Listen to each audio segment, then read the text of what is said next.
Bom, meus amigos do YouTube, você está no canal Espiritismo Explicado. Meu nome é Lazarino Barbo e hoje nós vamos falar por que o Espiritismo é tão combatido. Porque existe uma campanha difamatória contra o Espiritismo e contra os espíritas, no Brasil principalmente, motivado por outras religiões que buscam a todo custo destruir a ideia, destruir tudo que diz respeito ao Espiritismo. O primeiro motivo desta perseguição é o fato de que a ignorância é o maior refúgio para aqueles que buscam combater aquilo que não conhecem. A maior parte das pessoas que falam mal do Espiritismo nunca leram a obra espírita, não conhecem nada a respeito de Espiritismo. No máximo ouviram falar alguma coisa distorcida a respeito do Espiritismo, mas nunca estudaram Allan Kardec, nunca estudaram André Luiz, nunca estudaram Emmanuel, nunca conheceram os fundamentos do Espiritismo. Então a ignorância é um refúgio. Através desta ignorância eles se mantêm incólumes diante da sustentação da própria ignorância. Então é melhor não conhecer. Então você fala mal daquilo que você não conhece. Para as religiões tradicionais, existe um buraco sem fundo chamado demônio e outro buraco sem fundo chamado mistério. Tudo aquilo que não se consegue compreender ou é demônio ou é mistério. Não há a coragem de ir atrás para buscar a informação, para poder entender tudo aquilo que está por trás daquilo que se quer combater. Então se esconde atrás da ignorância e quando você questiona, como é isso? Isso é mistério, não é dado aos homens conhecer. O que é isso? Não, isto é o demônio, você não pode mexer porque senão você está desagradando a Deus. Isto é heresia, é o demônio, você não pode tocar. Se você pensar nesse assunto, você está ofendendo a Deus. Então por trás desses dois valores, demônio e mistério, se esconde a ignorância e aqueles que combatem sistematicamente o Espiritismo. O outro motivo, tão importante quanto os anteriores, porque as pessoas combatem tão sistematicamente o Espiritismo, é por conta de duas coisas que Jesus não quis de jeito nenhum que acontecesse com seus conhecimentos. É que eles fossem utilizados para a aquisição de riqueza e poder. Ao longo da história, depois de Jesus, todas as grandes religiões que se tornaram grandes derivadas do cristianismo se tornaram imensos movimentos de conquista de riqueza e poder. Jesus disse: meu reino não é deste mundo. Mas eles pegaram os conhecimentos de Jesus e tentaram utilizar esses conhecimentos para convencer as pessoas de que só eles eram portadores da verdade absoluta e, consequentemente, se fossem seguidos, seriam então libertos das punições que eles mesmos criaram e, consequentemente, ia-se para o céu eterno de ociosidade e delícias que foi sempre idealizado por todos os líderes religiosos. Não se concebe de maneira alguma, dentro da doutrina espírita, que alguém enriqueça seus templos ou a si mesmo buscando algum ressarcimento financeiro por qualquer obra realizada dentro da doutrina espírita. Essas pessoas que cobram valores por cirurgias, por ações mediúnicas, nunca foram espíritas, estão muito longe dos conhecimentos espíritas, podem ser médiuns. A mediunidade ela não é restrita ao espiritismo, a mediunidade é uma condição humana.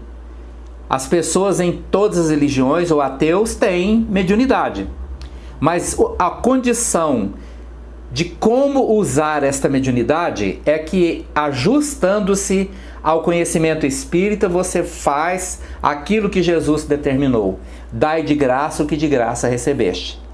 Então não tem possibilidade que alguém dentro da doutrina espírita cobre, por exemplo, por palestras, cobre por remédios, cobre por ações mediúnicas quaisquer, porque isto foge do princípio fundamental de dar de graça o que de graça recebeste. Não se concebe, por exemplo, um livro psicografado ser convertido em enriquecimento de quem o psicografou, porque aí você está vendendo alguma coisa que não te pertence, porque você é o intermediário, é o médium, aquele que pega a ideia que lhe é transmitida e passa para o papel. Então aí, a partir desse momento, quando nós vendemos o fruto daquele trabalho, nós então passamos a afastar do princípio fundamental do dai de graça o que de graça recebestes. O outro fator que nos faz ser profundamente combatidos é a questão da desmistificação da religião. Para as pessoas que conduzem as grandes religiões, é importante que a religião continue uma coisa mística, fora da natureza, como se fosse algo fora da natureza, mistificada. Então você tem a natureza, e nós estamos inseridos no contexto da natureza, e aí fora disto existe a religião que coloca Deus como um ser à parte da natureza. Há evolução, mas não pode, se falarmos em evolução, ofende-se a Deus. Porque Deus criou tudo estático, pronto, 100% pronto, nada mais precisando evoluir. E eu não posso ofender a Deus dizendo que as coisas evoluem, que os animais evoluem, que as plantas evoluem, que os planetas evoluem, que o homem evolui. E o Espiritismo desmistificou isso. Trouxe a união da ciência e da religião. E isto ofende profundamente, porque nos coloca todos como irmãos. Nós todos somos irmãos. Não tem ninguém diferente de ninguém. Há uma diferença evolutiva. Existem pessoas mais sábias, outras pessoas mais ignorantes. Mas ninguém está estagnado ali. E a reencarnação, ela trouxe a ideia de que você pode ter outras oportunidades, eliminando a mistificação do inferno eterno, conservado àqueles que não pertencem àqueles grupos que comungam de uma mesma ideia de interpretação da religião e, consequentemente, já estão automaticamente salvos. Aí o Espiritismo vem e diz, não existe nada disso. Todos nós que erramos teremos sempre uma nova oportunidade, porque esta nova oportunidade é a oportunidade da reencarnação, onde me é permitido começar de novo a minha vida, ter um novo começo e, consequentemente, acertar aonde eu errei, aonde eu criei danos na vida dos outros, aonde eu criei danos a mim mesmo.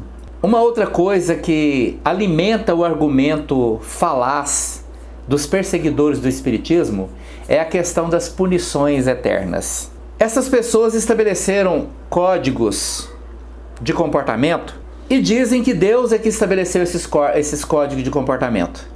E dizem que as pessoas que estão fora daquele comportamento, elas não são de Deus, elas irão para o inferno. Elas não têm salvação. Estes códigos de comportamento, eles foram explicitados nos livros antigos da Bíblia. Especificamente Deuteronômio e Levítico. Ali se colocou os princípios do que é certo para agradar a Deus e os princípios do que é errado para agradar a Deus. Como um código penal qualquer, um código civil e penal ao mesmo tempo, estabeleceu-se regras de leis que colocava a necessidade do homem punir o homem em nome de Deus. E essas punições, uma vez estabelecidas na Terra e adaptada à ignorância de quem conduzia, colocava como se o homem fizesse na Terra, haveria a punição eterna pelo lado de Deus também. E isso aterrorizou a humanidade até a vinda do Espiritismo. Porque aqui chegamos nós e dizemos, não, isso aqui não existe. E aí colocou que determinados grupos de comportamento considerado inadequado aquilo que se estabelecia estavam automaticamente condenados ao fogo do inferno. E nisso colocou-se os homossexuais, os ciganos, as prostitutas, os ladrões, os criminosos, os suicidas, que nem era permitido enterrar um suicida dentro de um cemitério cristão, vamos dizer assim, porque aquele cemitério cristão ali era um lugar sagrado, santo, e então não era impossível que permitir que um suicida fosse enterrado ali. O suicida deixou de ser um filho de Deus e precipitou-se então, de acordo com a ótica dessas pessoas, nos infernos eternos. E aí vem o Espiritismo e muda tudo isso. Ele diz o seguinte, que não importa se você é homossexual, até porque o homossexual normalmente não escolhe ser homossexual. Ele nasceu homossexual, seja masculino ou feminino. Mas esta pessoa de bom coração, de bons sentimentos, de amor, que tem amor, que cultiva amor, ele é muito melhor, muito mais salvo aos olhos da doutrina espírita do que aquele religioso que mente, engana, rouba ou usa o próprio status da religião para cometer os piores abusos, inclusive na área do sexo. Mas quando chega no púlpito para falar, condena aqueles que estão dentro daqueles grupos que estão ali e então são considerados, a partir da sua visão, o que ele faz é perdoado, mas o que os outros fazem é condenável, fogo eterno.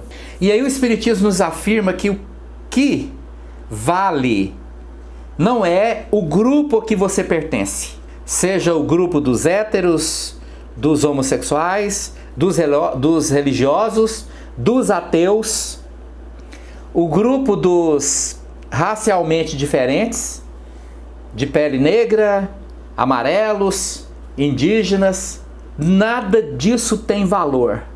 Não importa qual é a religião que você professa. Importa o que você enriquece o seu tesouro real. E o tesouro real se faz com boas ações. O apóstolo Tiago, ele disse uma coisa fundamental diante disso. A fé sem obras é morta. Tiago falou isso. Por que ela é morta? Porque se você não tem uma obra, não estou falando nem de obras sociais de grande porte, onde você constrói creches, asilos, orfanatos, sanatórios, não.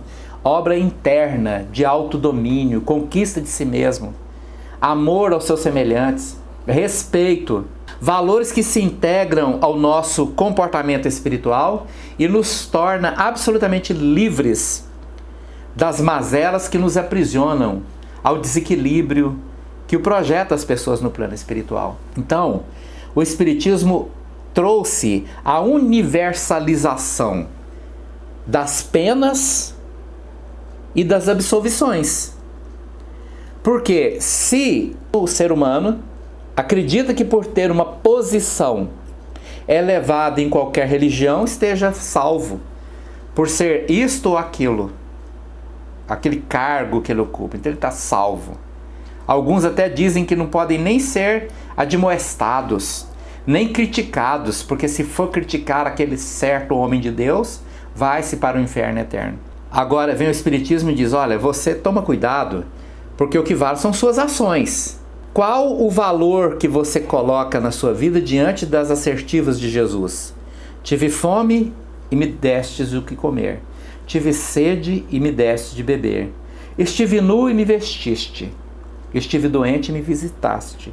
Estive preso e me visitaste. E aí pergunta-se, diante destas coisas chamado caridade, você tira aquela situação em que a religião salva alguém. A religião não salva ninguém. O que salva é amor, boas obras, bons sentimentos, emoções boas, amor aos semelhantes. Isto é o que nós viemos buscar aqui. O projeto divino para as nossas vidas trouxe para nós a única coisa que tem valor no plano dos espíritos. As duas forças que se completam, amor e sabedoria. Muito obrigado por você me ouvir. Se você gostou do vídeo, deixe aí o seu like, inscreva-se no canal e compartilhe com os amigos. Muito obrigado.